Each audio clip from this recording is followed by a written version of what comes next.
On the night of August 7, 1941, a young Soviet fighter pilot named Viktor Talalikhin sat strapped into the cockpit of his Polikarpov I-16, eyes locked on the dark sky above Moscow. The city below him was ablaze. German bombers were tearing through Soviet defenses with terrifying efficiency, dropping tons of incendiary death onto sleeping neighborhoods. Talalikhin had been in the air for over an hour. His hands were slick with sweat.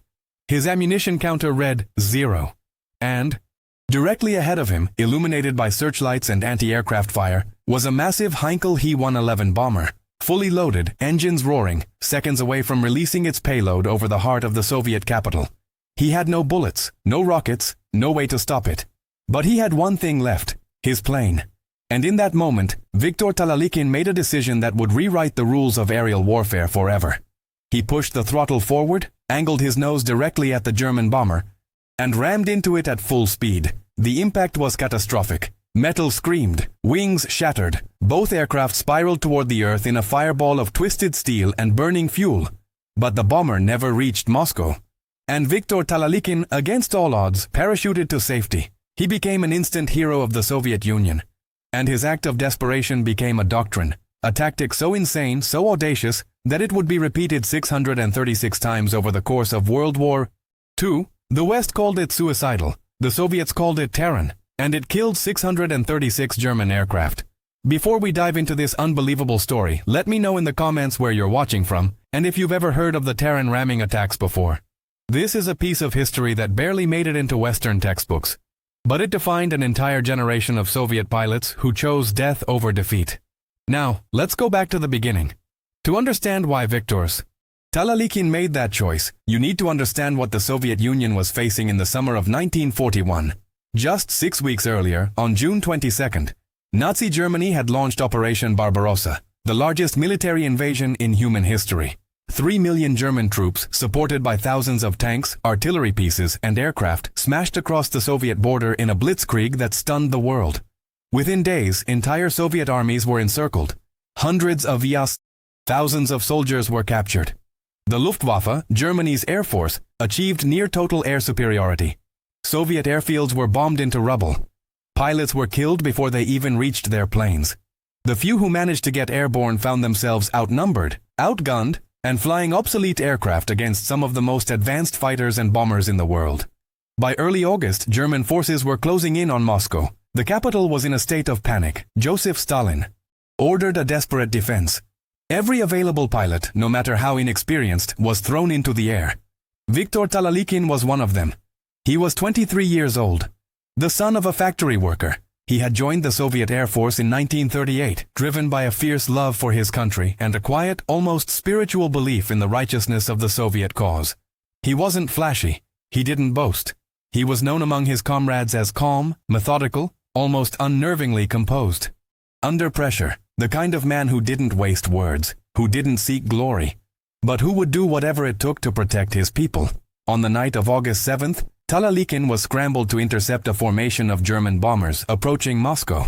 He climbed into the night sky, searchlights sweeping back and forth, explosions dotting the darkness as anti-aircraft batteries fired blindly into the void. He spotted a Heinkel He-111 at about 5,000 meters, silhouetted against the burning city below. He opened fire. His machine guns rattled. Tracers streaked through the air. He scored hits on the bomber's fuselage, but it wasn't enough. The Heinkel kept flying. Talalikhin made another pass, another burst of fire. But then his guns went silent. Out of ammunition. He circled the bomber, watching it continue toward its target, and he felt something shift inside him. A clarity. A certainty. He later said that in that moment, he heard his mother's voice, telling him to be brave. He heard the screams of children in the streets below, and he made his choice. He aimed his fighter directly at the bomber's tail. He pushed the throttle to maximum, and he collided with it at over 300 kilometers per hour. The impact was indescribable. The I-16's propeller chewed into the Heinkel's rear fuselage, shredding control surfaces, snapping the tail structure. The bomber pitched violently downward, spiraling out of control. Talalikhin's plane was equally mangled. The engine screamed. The cockpit filled with smoke. But he managed to bail out, his parachute deploying just in time. He landed in a field outside Moscow, bruised, bleeding, but alive. The German bomber crashed in flames, killing its entire crew. And the next morning, Viktor Talalikhin was summoned to the Kremlin, where Stalin himself pinned the gold star of a hero of the Soviet Union to his chest. But here's where the story takes a turn. Because Talalikhin's ramming attack wasn't celebrated as a one-time act of desperation, it was studied, analyzed, and then institutionalized. Soviet military leadership, desperate for any tactical advantage against the overwhelmingly superior Luftwaffe, saw Taran not as madness, but as a weapon, a psychological weapon, a strategic tool. They began to train pilots in the technique. They created manuals. They held lectures. They turned Talalikhin into a propaganda icon, his face plastered on posters, his story told in schools and factories. The message was clear. If you have no bullets, you still have your plane. If you have no way to win, you can still deny the enemy victory. You can still save your comrades. You can still defend the motherland, even if it costs you everything. And Soviet pilots listened. Over the next 4 years, 636 confirmed Taran ramming attacks were recorded by Soviet military archives. 636 times, a Soviet pilot facing death or defeat chose to turn their aircraft into a weapon of last resort. Some rammed bombers, some rammed fighters. Some survived, like Talalikhin. Many did not. The German pilots who witnessed these attacks were horrified. They called the Soviet pilots fanatics, madmen. They couldn't comprehend the psychology behind it. In the West, aerial combat was governed by a certain chivalry, a code of honor. Pilots respected each other as warriors. But Taran shattered that code. It was raw, primal. It said, "We will stop you, no matter the cost." But here's what the West never understood. Taran wasn't just about fanaticism. It wasn't just about propaganda. It was about something deeper. Something that Western military doctrine, with its emphasis on individual survival and technological superiority, couldn't grasp. For many Soviet pilots, Taran was a spiritual act, a sacrifice in the truest sense. They weren't throwing their lives away. They were giving them, for their families, for their cities, for a belief, right or wrong, that they were defending something sacred. Viktor Talalikhin himself spoke about this in interviews after his ramming attack. He said that in the moment before impact, he felt no fear, only a profound sense of purpose, a feeling that he was exactly where he was meant to be, doing exactly what he was meant to do. He described it almost like a religious experience, a surrender to fate, but also a defiant act of will. Now, the German High Command tried to dismiss Taran as a desperate tactic of a failing air force. But the numbers told a different story. By the end of 1941, Luftwaffe bomber losses over Soviet territory had skyrocketed. German pilots began to hesitate. They knew that even if they shot down a Soviet fighter, even if they crippled it, it might still come for them. This psychological impact was enormous. It forced the Luftwaffe to change tactics, to fly higher, to assign more escort fighters, to be more cautious. And caution, in war, costs time. And time, in the desperate defense of Moscow, Leningrad, and Stalingrad, was everything. But let's talk about the human cost. Because behind those 636 ramming attacks were 636 individual stories. Men like Boris Kovzan, who survived 4 ramming attacks and lived to tell about it. 4 times he turned his plane into the enemy. 4 times he walked away. He became a legend, a man who seemed to cheat death itself. Or Alexander Klobistov, who rammed a German bomber at night in a blinding snowstorm with no visibility, relying purely on instinct and the faint glow of the bomber's engines. Or Alexei Katrich, who was shot down, his plane on fire, and in his final moments guided his burning fighter directly into a German transport aircraft carrying reinforcements, killing dozens of enemy soldiers in a single apocalyptic collision. These men were not suicidal. They were not mindless fanatics. They were trained pilots who made calculated decisions in impossible situations, and many of them survived. In fact, of the 636 recorded Taran attacks, over 300 pilots survived the collision and managed to bail out or make emergency landings. The survival rate was actually higher than expected, which further legitimized the tactic in Soviet military thinking. If you could ram an enemy aircraft, destroy it, and still live to fight another day, then Taran wasn't suicide. It was sacrifice with a chance of redemption. But Viktor Talalikhin didn't survive the war. On October 27, 1941, just 2.5 months after his legendary ramming attack, he was shot down in aerial combat near Moscow. He was 23 years old. His death was mourned across the Soviet Union. He was buried with full military honors. His story was taught in schools for generations. But his legacy, the Taran Doctrine, lived on, and it became one of the most controversial and misunderstood tactics of World War II. Now, here's where the story gets even more complex, because after the war, Western historians and military analysts tried to make sense of Taran, and they largely failed. They framed it through a Western lens, as evidence of Soviet disregard for human life, as proof of totalitarian brainwashing, as the desperate flailing of an inferior military. But they missed the point. Taran was never just a tactic. It was a statement, a declaration that the Soviet Union would fight to the absolute last breath. That no advantage was too great, no technology too superior, no invasion too overwhelming. That even a pilot with no bullets, no fuel, no hope, could still be a threat, could still exact a price, could still deny the enemy victory. And the Germans learned this the hard way. As the war progressed, Luftwaffe pilots developed a genuine fear of Soviet fighters, not because they were technologically advanced, but because they were unpredictable. Because they knew that a crippled Soviet plane might still come for them. This fear was compounded by the fact that Soviet pilots often rammed not just in desperation, but tactically. They would use Taran to destroy high-value targets, bombers loaded with ordnance, transport planes carrying critical supplies, reconnaissance aircraft gathering intelligence.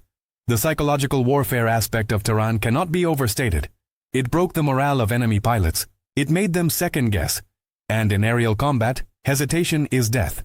But let's also acknowledge the darker side of this story. Because while Taran was celebrated in Soviet propaganda, it was also exploited.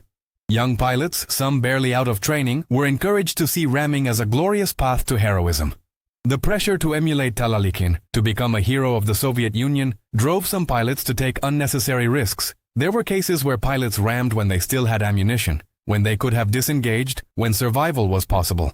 The line between heroic sacrifice and coerced self-destruction became blurred. And that's the tragedy within the legend. That a genuine act of courage by Viktor Talalikhin was turned into a doctrine that, in some cases, cost lives that could have been saved. So, where does that leave us? How do we reconcile the heroism of Viktor Talalikhin with the brutal reality of Taran as a systematic tactic? The answer is nuanced. Viktor Talalikhin was a hero. A man who, in the most desperate moment imaginable, chose to sacrifice himself to save others. His courage was real. His impact was undeniable. But the Taran doctrine that followed, while effective in certain contexts, also represents the horrific calculus of total war. The willingness to spend human lives as currency. The transformation of individual bravery into systemic expectation. And yet, we cannot ignore the fact that Taran worked. It killed 636 German aircraft. It saved countless Soviet lives on the ground. It contributed, in a small, but significant way, to the eventual defeat of Nazi Germany. And for the pilots who executed those ramming attacks, for the men who survived and the men who didn't, their sacrifice was not in vain. They believed they were defending their homeland. And in the context of a war of annihilation, a war where the enemy sought to erase their very existence, that belief had power. That belief had meaning. The West looked at Taran and saw madness. The Soviets looked at Taran and saw defiance. And both perspectives are true. Both perspectives are incomplete. Because Taran was not just a military tactic. It was a reflection of a specific historical moment. A moment when an entire nation, facing existential destruction, chose to fight with everything it had. Even if that meant using human bodies as weapons. Even if that meant asking the impossible of young men like Viktor Talalikhin. Today, Taran is studied in military academies around the world as an example of asymmetric warfare. Of how a technologically inferior force can level the playing field through sheer willpower and unconventional tactics. Modern air forces have developed countermeasures, protocols to prevent pilots from resorting to ramming attacks. But the psychological lessons of Taran remain relevant. The understanding that morale, belief, and willingness to sacrifice can be as powerful as firepower. That an enemy who believes they have nothing to lose is the most dangerous enemy of all. Viktor Talalikhin's grave is in Moscow, in the WWII cemetery, alongside other Soviet heroes. His name is etched in marble. His story is told in museums. But his true legacy is not in the medals or the monuments. It's in the 635 other pilots who followed his example. Who made the same impossible choice. Who turned their planes into weapons when there was no other option. And whether we call that heroism or tragedy, madness or sacrifice, one thing is undeniable. It changed the course of the war. In the East, It gave the Soviet Union a fighting chance when all seemed lost. And it ensured that the price of invading their homeland would be paid in blood, steel, and fire. So, what's the lesson here? What do we take away from the story of Viktor Talalikhin and the Taran Doctrine? I think it's this. Courage is not the absence of fear. It's not recklessness. It's not blind obedience. Courage is making the hardest choice in the darkest moment. It's looking at an impossible situation and refusing to give up. It's understanding that sometimes the only way to save what you love is to risk everything. Talalikhin didn't ram that German bomber because he wanted to die. He did it because he wanted others to live. And that distinction matters. That's what separates heroism from fanaticism. Intent, purpose, love. The Taran Doctrine was born from desperation, but it was sustained by something deeper. A collective will to resist, a refusal to be conquered, a belief that every life given in defense of the homeland had meaning, and whether you agree with that philosophy or not, whether you see it as noble or horrific, you cannot deny its power, you cannot deny that it worked, and you cannot deny that men like Viktor Talalikhin, flawed and human as they were capable of extraordinary things. If this story moved you, if it made you think about the nature of sacrifice, courage, and the cost of war, hit that like button. Share this video with someone who needs to hear this story. Leave a comment with your thoughts. Do you think Taran was heroism or madness? And subscribe. Because history is full of these hidden stories, these moments of impossible choice that shaped our world.